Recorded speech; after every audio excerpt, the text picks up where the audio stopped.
what is Google trying to do with this whole thing? Well, let's just say Mobile-geddon, because it could be Armageddon for some businesses. Paul, when Google makes even the slightest change in its algorithms, it can have huge effects. The last time they did something like this, it actually put some businesses out of business. They were no longer able to operate because they lost so much traffic. But in this case, the changes have to do with mobile, like you mentioned. I hate when I have to log on to a website and end up scrolling and zooming to try and get the text because it's so small. You know what I'm talking about. So Google has an example right here of what they say is the problem. You have a desktop site there on the left that's just kind of pushed onto mobile, and it's really not meant for mobile. That's not what they want. They say this is what they want, a site that looks nice on a mobile device, your phone or your tablet. So really, what constitutes a good mobile site? They have 3 criteria for it, really, if you break it down.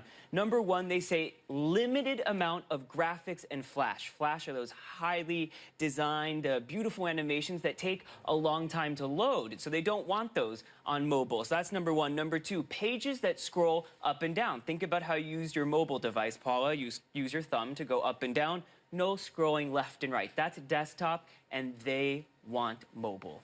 I like the flashy graphics. I don't know what they're trying to get at. Okay, so explain to me how high the stakes are here right now for everything that's going on. It's huge. Like I said, when Google changes something, they can divert so much traffic to or from a page that it can actually cause a business to surge or go out of business. So companies that have invested in mobile, they'll do very well here because they have the sites that are already ready to go. But if you're a company that hasn't really put a lot into your mobile strategy, possibly like Australia, one strategist there says 66% of all the websites in Australia are not mobile friendly. So certain places are going to suffer more than others.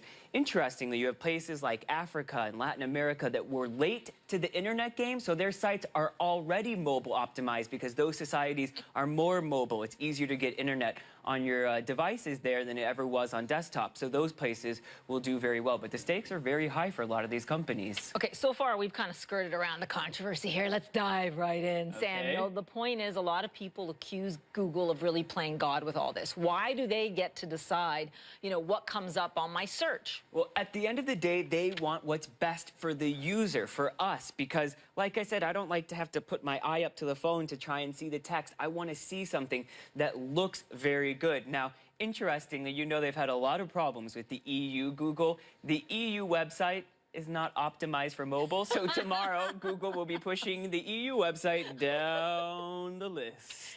That probably won't put them in the EU's good books. Did anyone mention that to them? Well, not high up in the good books, at least.